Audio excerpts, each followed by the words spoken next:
ഇന്നത്തെ ജയിൽ നോമിനേഷനിലൂടെ ജയിലിലേക്ക് പോകാനായിട്ട് വിധിച്ചേക്കുന്നത് നമ്മുടെ നൂറയ്ക്കും സാബ്മാനുമാണ്. രണ്ടുപേരെയും കൊണ്ടുവന്ന് ജയിലിൽ അടച്ചിരിക്കുകയാണ്. എന്നിട്ട് ഷാനവാസ് ഐ ഡി എന്നുകൊണ്ട് പറയുകയാണ് മാക്സിമം ക്യാമറയിലിട്ട് നോക്കി ശോകം അടിച്ചങ്ങിരിക്കുക. നല്ല സ്ക്രീൻ സ്പേസ് കിട്ടും കേട്ടോ. നൂറയുടെ ഭാഗത്തല്ല ക്യാമറ, സാബുവിൻ്റെ ഭാഗത്തോട്ടാണ് ഏറ്റവും കൂടുതൽ ക്യാമറ തിരിഞ്ഞിരിക്കുന്നത്. ഇന്ന് സാബുവിനല്ലേ പണി കിട്ടിയിരിക്കുന്നത്. അപ്പോൾ സാബുവിനെ ഫോക്കസ് ചെയ്താണ് ക്യാമറ ഇരിക്കുന്നതെന്ന് പറയുക. അനീഷും പറയുന്നുണ്ട് ക്യാമറ നോക്കിയിരുന്നോ.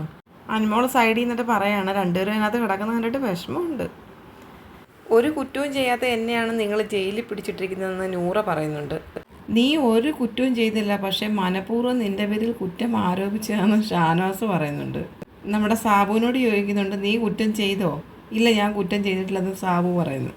ഞാനിപ്പോൾ ഇവിടെ ശോകം അടിച്ചിരിക്കാമെന്ന് വിചാരിച്ചത് സാബു. അപ്പം ശോകം അടിച്ചിരിക്കുക അത്രയേ ഉള്ളൂ. നിൻ്റെ പേരിൽ കുറ്റങ്ങളെല്ലാം അടിച്ച് ആരോപിച്ചേക്കുകയാണ്, അല്ലാതെ നീ കുറ്റമൊന്നും ചെയ്തിട്ടില്ലെന്ന് ഷാനവാസ്. ഏറ്റവും കൂടുതൽ നോമിനേഷനിൽ കുറ്റം പറഞ്ഞത് അനു 1.5 മണിക്കൂറാണ് നോമിനേറ്റ് ചെയ്തതെന്ന് ഷാനവാസ് പറയുന്നുണ്ട്. അനുമോൾ പറഞ്ഞു പോകുന്നതിന് മുമ്പ് എന്തെല്ലാം പറയാനുണ്ടോ അതെല്ലാം പറഞ്ഞു. കണ്ടോ, പോകുന്നതിന് മുമ്പ് മൊത്തം കുറ്റങ്ങളും പറഞ്ഞെന്ന്. അപ്പോൾ അനുമോൾ പറയാ ഷാനവാസിക്ക എന്തെല്ലാം അനീഷേട്ടനെ പറ്റി പറയുന്നത് നോമിനേഷൻ വരുമ്പോൾ. അത് ദേഷ്യം വരുമ്പം പറയാനുള്ളത് പറയുമെന്ന് ഷാനവാസ്. അപ്പോൾ അത് സുഹൃത്തല്ലേ, സുഹൃത്തായതുകൊണ്ട് പറയാതിരിക്കാൻ പറ്റുമോയെന്ന് ഷാനവാസ്. എന്നിട്ട് അനുമോൾ പറയാണ് അവൻ എൻ്റെ സുഹൃത്താണ്, ഇവിടെ നിന്ന് ഇറങ്ങിയിട്ട് ഞങ്ങൾ എന്തെല്ലാം പ്ലാൻ ചെയ്തേക്കാന്ന് അറിയാമോ എന്ന് അനുമോൾ പറയുന്നുണ്ട്.